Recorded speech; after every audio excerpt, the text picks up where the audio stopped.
দেখেছিস সোমা, তোর মেয়ে পুতুলটা কিরকম খারাপ হয়ে গেছে। আমার ছেলে পুতুলটার একদম কথা শুনছে না। মোটেও না, আমার মেয়ে পুতুলটা খুবই ভালো।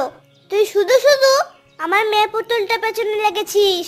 দাদা, তুই তো খুব খারাপ হয়ে গেছিস। শুধু শুধু আমার ছেলে পুতুলটার নামে দোষারোপ করবি না। আমি তো নিজের চোখেই দেখতে পাচ্ছি তোর মেয়ে পুতুলটা কত যে দুষ্টু। দেখ দাদা, তুই যদি শুধু শুধু আমার মেয়ে পুতুলটা পেছনে লাগিস, তাহলে কিন্তু তোর সাথে আমি আর পুতুল খেলা খেলবো না। তখন দেখবো তোর ছেলে পুতুলটা কিরকম অবস্থা হয়, সে কার সাথে গিয়ে খেলা করে। কেন? তুই কি ভেবেছিস তোর এই মেয়ে পুতুলটা না থাকলে আমার ছেলে পুতুলটা অন্য কাউরের সাথে খেলতে পারবো না বুঝি? আমি তাহলে এখন সীমাদের বাড়িতে খেলতে যাব। ওর অনেকগুলো মেয়ে পুতুল আছে, কিন্তু ওর কোনো ছেলে পুতুল নেই। তখন দেখবি কত মজা করে আমরা দুজন মিলে খেলবো। তুই কি ভেবেছিস দাদা? তুই চাইলেই সীমা তার পুতুলগুলো তোকে দিয়ে দেবে? চাইলেই? সেটা কিন্তু ভাবিস না। সীমা মোটেও তো ওর পুতুলগুলো ধরতেই দেবে না। আমি সেটা জেনে দেখেই বললাম। না খেলতে দিলে নাই দেবে, তাতে তোর কি? তোর সাথে আমি আর খেলবো না, সেটা বলেই দিলাম। এখন দে আমার ছেলে পুতুলটা ফেরত দিয়ে দে। আমি আর তোর সাথে নেই বলে দিলাম। এই যে নে দাদা, তোর ছেলে পুতুল। হ্যাঁ হ্যাঁ দে।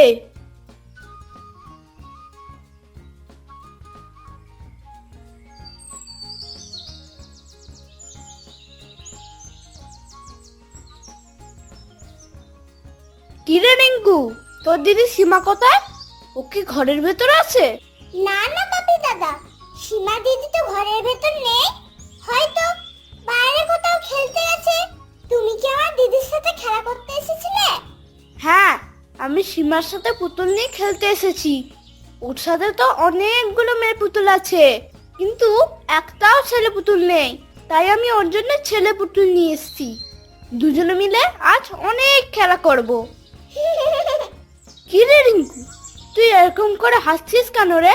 কিছুই তো বুঝলাম না। বাপি দাদা, ছেলেরা বুঝি তোমার মতো পুতুল নিয়ে খেলা করে?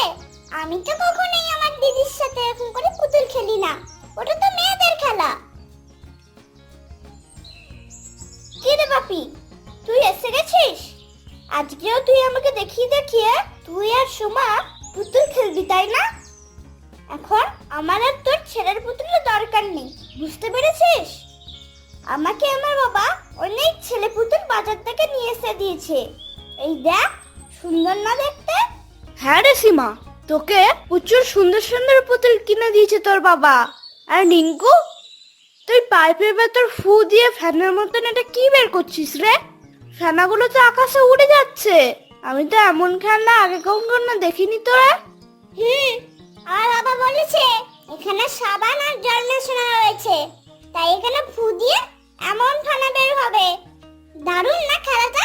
তুমি কি খেলবে? তুই কি আমাকে দিবি নাকি রে রিঙ্কু? দেখতে পাচ্ছিস না তোর দিদি কেমন করছে আমার সাথে? আমাকে নাকি তোদের কোনো খেলনা ধরতেই দেবে না। আমি কি আমার দিদির মতন এমন হিংসুটে নাকি যে তোমাকে খেলতে দেব না? কই, আগে তো তুই আবার তোর বাড়িতে খেলা নিয়ে আসছিস, কখনো তো আমাকে দিতিস না রে। আমি তো তখন তোর কাছে অনেক চাইতাম। তাই নাকি? ওসব তো আগের কথা, তাই ওগুলো তুমি ভুলে যাও। তাই এখন থেকে আমি সবার সাথে মিলেমিশে খেলতে চাই। এখন নাও এটা, এটা ফুদা, তাহলে দেখবে অনেকগুলো ফেনার বল তৈরি হবে। রামধনুর মতন দেখতে লাগবে, আর সবগুলো বল আকাশে উড়ে যাবে। আমার কাছ থেকে তুই একটা পুতুল চেয়েছিলি বাপি, আমি তোকে কখনো দিতেই চাইনি, কিন্তু আজ দিচ্ছি। এই নে। ঠিক আছে, এখন বাড়ি যেতে হবে আমাকে, সন্ধ্যা হয়ে যাচ্ছে। আমার বাবা আবার বেশি দেরি হয়ে গেলে খুব চিন্তা করবে। বাবাকে শুধু চিন্তায় ফেলে রাখা ঠিক হবে না। হ্যাঁ, তাহলে এখন তুই চলে যা, কাল দেখা হবে।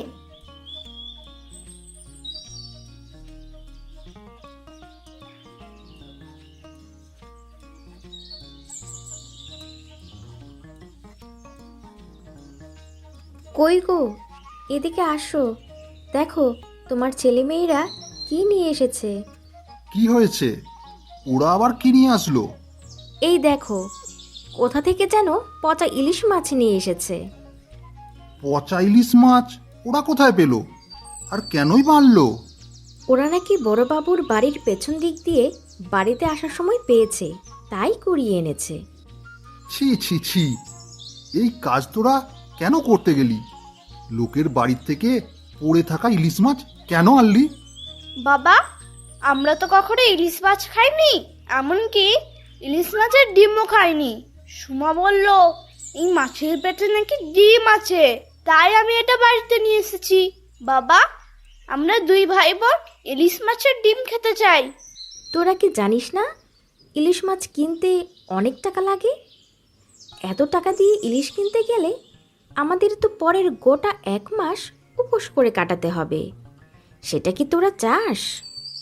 আচ্ছা আচ্ছা, তোরা এক কাজ কর, এই পচা মাছটা আমার হাতে দে, আমি বাইরে কোথাও ফেলে দিয়ে আসি।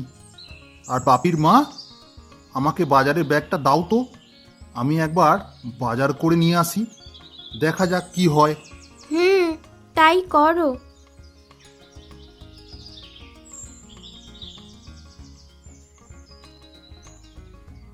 ও বাবা, বাবা, আমাদের জন্য ইলিশ মাছের ডিম নিয়ে এসো না গো। কই, ইলিশ মাছ তো আর দেখতে পাচ্ছি না। না রে মা, আজকে আর টাকা নেই।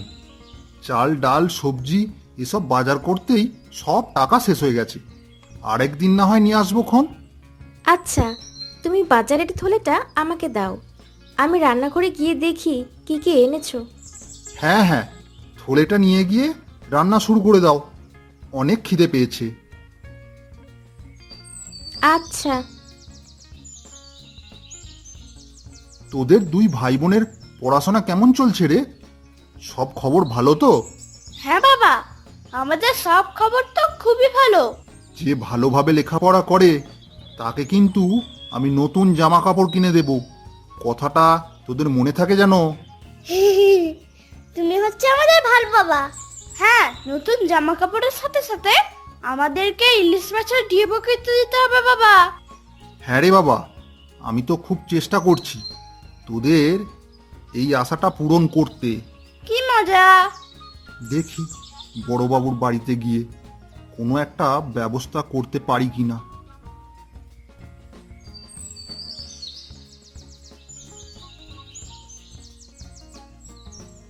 ও বড়বাবু, আপনি দেখছি এখানেই আছেন। আজ কি কাজে বের হবেন না নাকি আপনি? তা তো হবই। তাহলে তোর কি? তুই সকাল সকাল আমার খবর নিতে আসলি কেন? কি ব্যাপার রে? না বড়বাবু, বলছিলাম কি, আমি আপনার কাছে একটা দরকার এসেছি। আমি তো কখনো আপনার কাছে কোনো কিছু চাইতে আসি না, তবে আজ আমার ছেলে মেয়েটার জন্য এসেছি। আপনি আমাকে খালি হাতে ফিরিয়ে দেবেন না। তাই তো বলছি, এত সকাল সকাল আমার কাছে তো আর এমনি এমনি আসবি নে। এসেছিস কেন সেটা আগে বল। এর জন্য এত ভানভনিতা করার দরকার নেই। কি কারণে তোর আজ বড়বাবুর কথা মনে পড়লো সেটাই বল দেখি। বড়বাবু, আমার ছেলে মেয়েটা অনেক দিন ধরেই ইলিশ মাছের ডিম খেতে চাইছিল, কিন্তু আপনি তো জানেন ইলিশ মাছের যে দাম, তা আমাদের মতো মানুষের পক্ষে কেনা সম্ভব নয়। তাই বলছিলাম কি বড়বাবু, আমাকে যদি ইলিশ কেনার জন্য কিছু টাকা দিতেন, তার সাথে আমি আমার জমানোর টাকা থেকে নিয়ে ইলিশ মাছ কিনে আমার ছেলে মেয়ে দুটোকে ইলিশের ডিম খাওয়াতে পারতাম। ও তাই বুঝি, সূর্য উঠতে না উঠতেই আমার বাড়িতে এসে হানা দিয়েছিস মামার বাড়ির আবদার নিয়ে, তাই না?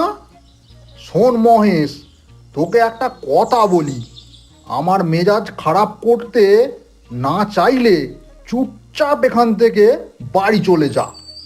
আমি কিন্তু এখনো জল খাবার খাইনি। খাওয়া দাওয়া করে এরপর আমাকে একটা জরুরি কাজে বের হতে হবে। তুই এখন যা তো দেখি। না বড়বাবু, আমার কথাখানা আপনাকে রাখতেই হবে। আপনি বলুন না আমাকে কি করতে হবে।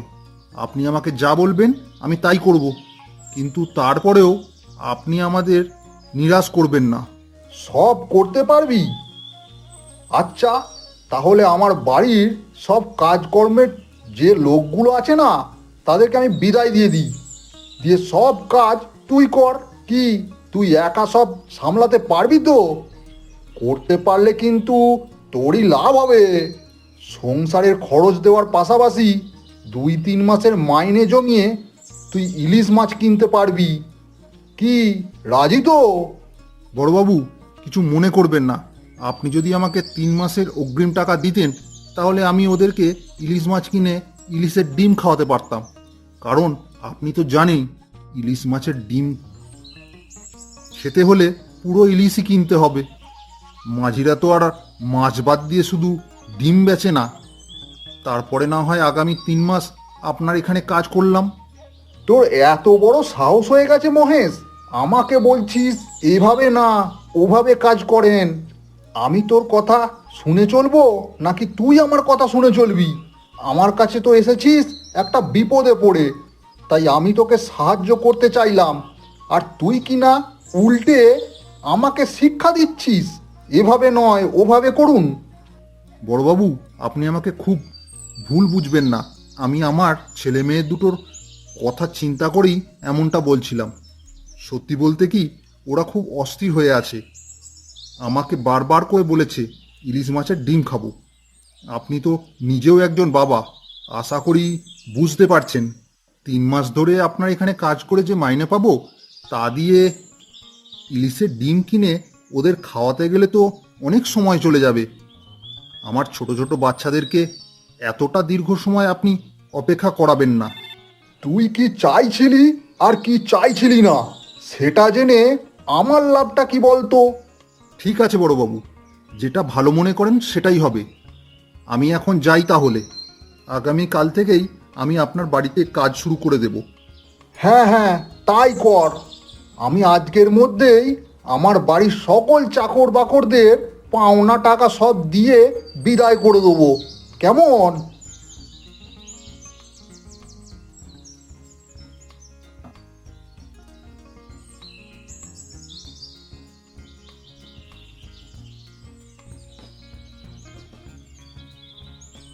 কই গেলি রে সোমামা?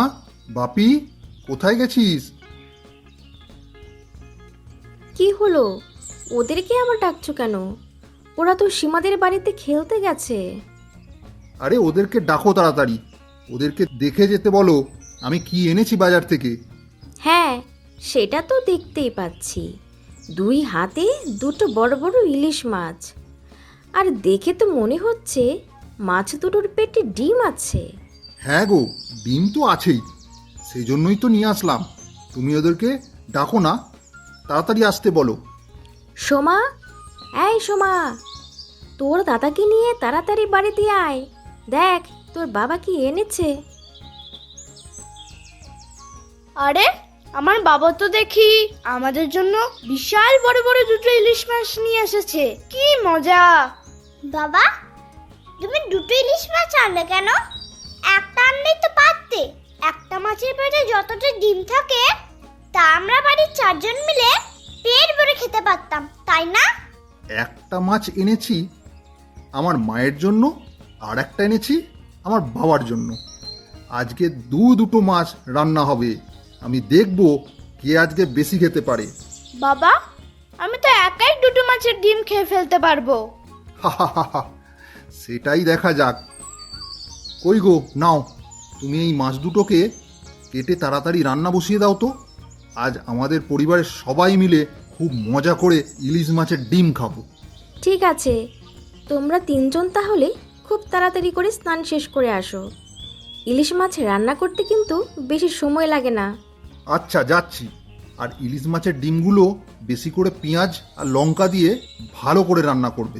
হ্যাঁ মা, আমি তেমনটাই শুনেছি, তাই বাবা সেভাবে বললো। ঠিক তেমনই রান্না করো। আহ, ঠিক আছে, তাই করবো রে। তোদের তো মনে হচ্ছে আর তর্স হয়েছে না। যা যা, তাড়াতাড়ি গিয়ে পুকুরে একটা ডুব দিয়ে আয়। তারপর জোড়া ইলিশের গরম গরম ডিম খাবি।